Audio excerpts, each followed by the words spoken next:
In 1995, Netscape Communications owned roughly 70 to 80% of the browser market. Its initial public offering that August became one of the most watched Wall Street debuts of the decade, with shares nearly doubling on the first day of trading.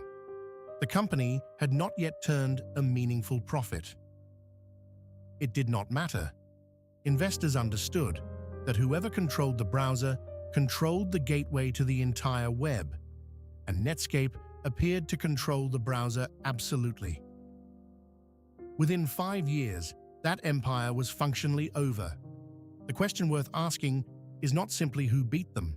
The question is how a company with that kind of structural advantage managed to lose it so completely.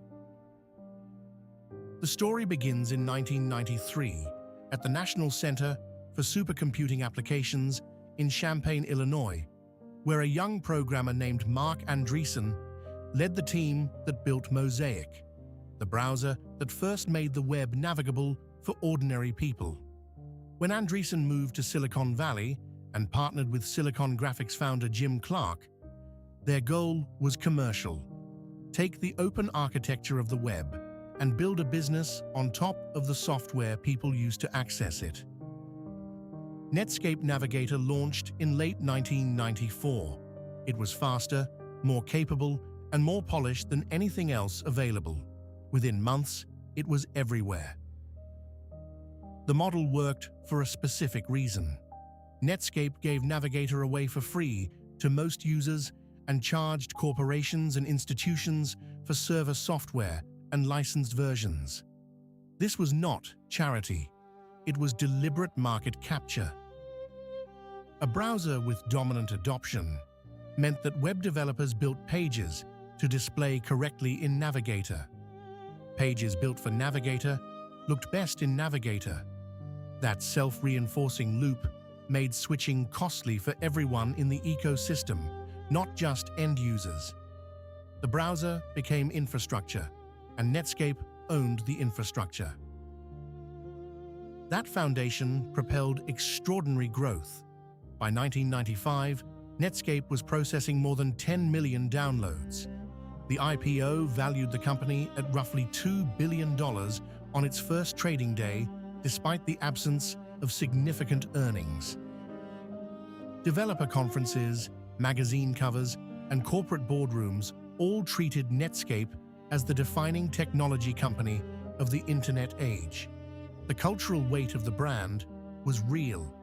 When people said they were going to browse the web, they usually meant they were opening Navigator. At the peak, Netscape appeared nearly unassailable, but the structural crack was already there, and it had nothing to do with execution or ambition. It had to do with the nature of the asset itself. A browser is software that runs on an operating system. Netscape did not own an operating system. Microsoft did, and Microsoft had watched the Netscape IPO with considerable attention. What followed has been documented extensively in court records from the United States versus Microsoft antitrust case. Microsoft developed its own browser, Internet Explorer, and beginning with Windows 95, made decisions about how that browser would be distributed. Internet Explorer was bundled directly into Windows. It was not a download. It was not a separate purchase. It was simply there, already installed, on the operating system used by the vast majority of personal computer owners on Earth. The court record from the antitrust proceedings established that Microsoft used its operating system control to foreclose distribution channels that Netscape depended on, including agreements with PC manufacturers that constrained how those manufacturers could present competing browsers to customers. These findings were the basis for the antitrust ruling against Microsoft in 2000, which found the company had maintained its monopoly through anti-competitive means. The allegations of intent and specific legal conclusions remain part of the court record, and are distinct from the competitive outcome, which is factual. Internet Explorer's market share climbed and Netscape's fell. Netscape made decisions under these constraints, and they deserve honest analysis. The company attempted to pivot its browser into a platform, building toward a vision where Navigator would effectively replace key functions of the operating system itself. This was strategically coherent given the threat, but it was also technically enormous.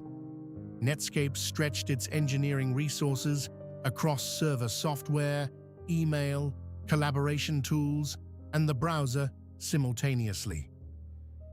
The resulting browser releases, particularly Netscape 4, drew criticism for instability and performance.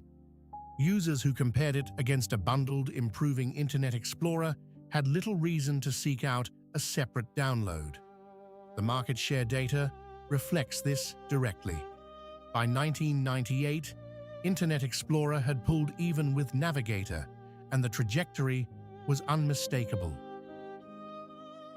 The company's response to accelerating decline produced one of the more consequential decisions in software history. In January 1998, Netscape announced it would release the source code for Navigator under an open-source license.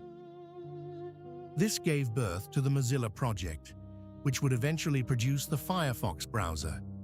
It was a significant act, but it was also a concession that Netscape could not win the browser war as a commercial software product under existing conditions.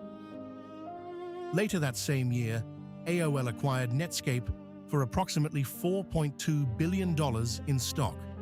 The acquisition closed in March 1999. Under AOL, Netscape continued to release browsers, but the strategic logic had changed entirely.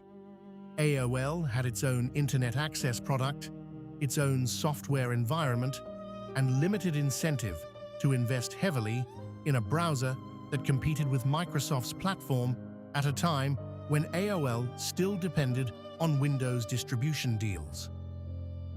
The Netscape brand persisted through several more releases, as the source excerpt in the record confirms, including a 2005 browser built by Mercurial Communications on top of Mozilla Firefox, rather than Netscape's original codebase. AOL finally discontinued all Netscape browser development and support in 2008. The product that had once defined the consumer internet was officially retired. The aftermath redistributed Netscape's legacy across multiple domains.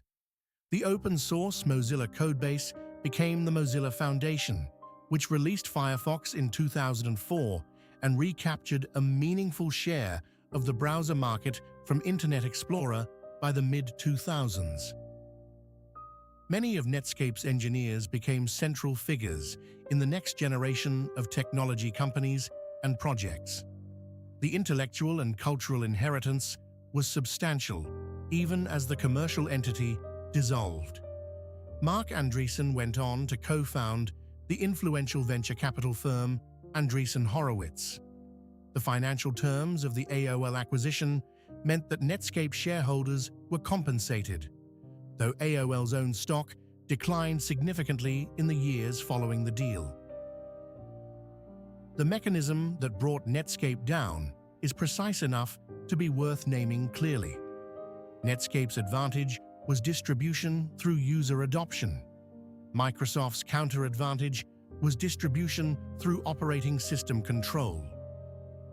When Microsoft embedded Internet Explorer in Windows and used its market position to constrain alternative distribution, it did not simply compete on product quality. It changed the channel through which browsers reached users. Netscape had no equivalent lever. Its product could be better or worse, its strategy could be inspired or flawed, but none of that fully addressed the asymmetry in distribution infrastructure. The lesson is structural rather than personal. A dominant position, built on adoption within someone else's platform, is always contingent on the platform owner's tolerance. When that tolerance ends, adoption advantages compress quickly, and the window to build a genuinely independent foundation may be shorter than it appears from the outside. That same structural question about who controls the layer below your product has resurfaced in every major technology platform shift since. The browser war was the first time it played out at this scale, and it produced the antitrust framework that shaped how regulators thought about platform power for the following 2 decades.